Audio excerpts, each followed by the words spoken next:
सभापति महोदय, मुझे 2024-25 बजट पर बोलने का मौका दिया, उसके लिए आपका बहुत बहुत धन्यवाद। मैं सभापति महोदय, बजट जो पेश किया है इसमें आदिवासी, युवा, गरीब, पिछड़ा, इस वर्ग के लिए बिल्कुल शून्य के बराबर ये बजट पेश किया है। इस बजट से काफ़ी निराशाजनक है। मैं माननीय सभापति महोदय, आपके माध्यम से मैं कहना चाहूँगा कि सबसे पहले इंसान को रोटी, कपड़ा और मकान ये आवश्यकता होती है, लेकिन ये बजट खाली यहाँ पर एसी के रूम में बैठकर ये बजट बनाया जाता है, लेकिन धरातल पर क्या हो रहा है, धरातल में क्षेत्र की लोगों की क्या समस्या है, उनकी क्या मांग है, उसको लेकर आज तक कोई बजट बनाया नहीं है। आज हमारे मंत्री जी आ रहे हैं, जनजाति मंत्री,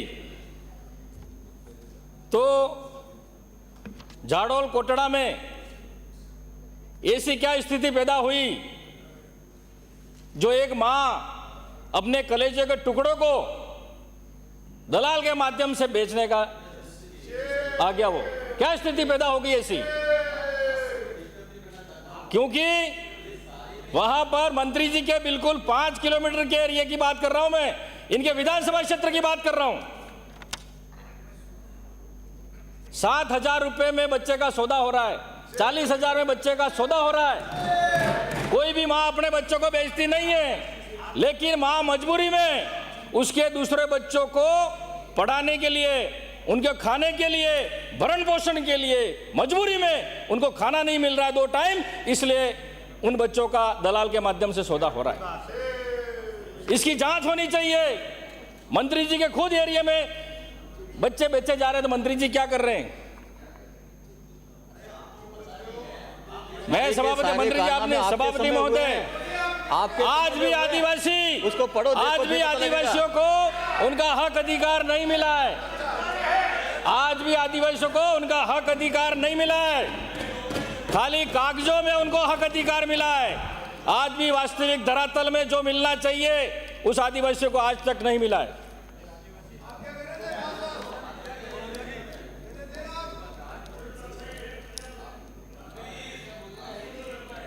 माननीय सभापति महोदय,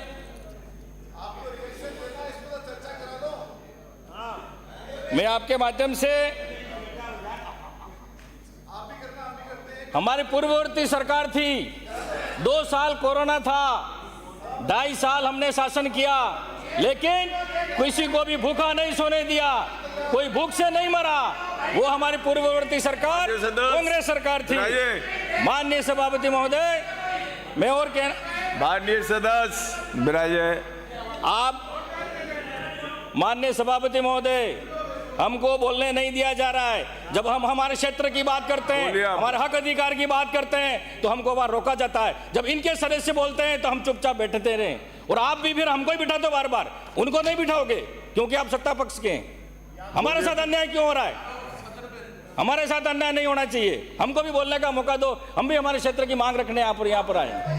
माननीय सभापति महोदय, हमारे क्षेत्र की विशेष, माननीय सदस्य शांत रहे। माननीय सभापति महोदय, आप बोलते जाए। हमारे टीएसपी क्षेत्र की युवाओं की खास विशेष करके मांग है, 2 मांग। सरकारी नौकरियों में जनसंख्या के आधार पर आरक्षण मिलना चाहिए, क्योंकि आज जो भी आरक्षण मिला है हमको उसका फायदा नहीं मिला है। अगर विज्ञप्ति कोई भर्ती निकलती है, भले पुलिस की निकले, पटवारी की निकले, सचिव की निकले, तो उसमें अगर हमारा एसटी का लड़का जनरल मेरिट टॉप करता है, फिर भी उसकी मेरिट एसटी कोटा में बनाई जाती है, तो फिर आरक्षण मिल किसको रहा है? ये हमारा ज्वलंत मुद्दा है, और आंदोलन भी हुए, कई बार हमने ज्ञापन भी दिए, आज तक हमारी मांग पूरी नहीं हुई है। उसके बाद प्रशासनिक सेवा में एसटी को राज्य का 12% आरक्षण मिलता है, 12, 12.5। तो हमारे टीएसपी एरिया को देखते हुए, हमारी भौगोलिक स्थिति को देखते हुए, आर्थिक स्थिति को देखते हुए, हमारे रीति रिवाज को देखते हुए हमको पृथक से टीएसपी एरिया को प्रशासनिक सेवा में 6% आरक्षण अलग मिलना चाहिए। ये बजट में कोई हवाला नहीं दिया है। ये हमारी बरसों से मांग है। हमारे वहां पर जमीन नहीं है, 1 बीघा जमीन 2 बीघा जमीन पर निवास रहते हैं लोग, और उनको भी भूमाफियों द्वारा हटाया जाता है। हमारी विशेष मांग है, उसके अलावा छोटी मोटी मांग तो होती रहेगी। लेकिन ये माननीय सभापति महोदय, मैं सदन के माध्यम से मैं सरकार से मांग करना चाहूंगा कि हमारी 2 मांग विशेष मांग है, जब तक हमारी मांग पूरी नहीं होगी हमको वास्तविक में आरक्षण का लाभ नहीं मिलेगा। माननीय सभापति महोदय, आज 76-77 साल हो गए देश को आजाद हुए। आज कई पंचायतों में सरपंच भी हमारे एसटी के बनता है, एसटी का सरपंच बनता है, लेकिन नाम मात्र का। उस सरपंच को चलाता है कोई दूसरा चलाता है। सरपंच जा रहा है बकरी लेके चराने जा रहा है, कोई खेत में काम कर रहा है। तो ये कब तक चलता रहेगा? वास्तविक में लाभ हमको न राजनीतिक में मिला है, न सरकारी नौकरियों में आरक्षण हमको मिला है। आज तक हमारे एसटी टीएसपी एरिया के लोगों को आज तक आरक्षण का फायदा नहीं मिला है। मैं चाहता हूं कि ये जल्द से जल्द हमारी मांग पूरी की जाए।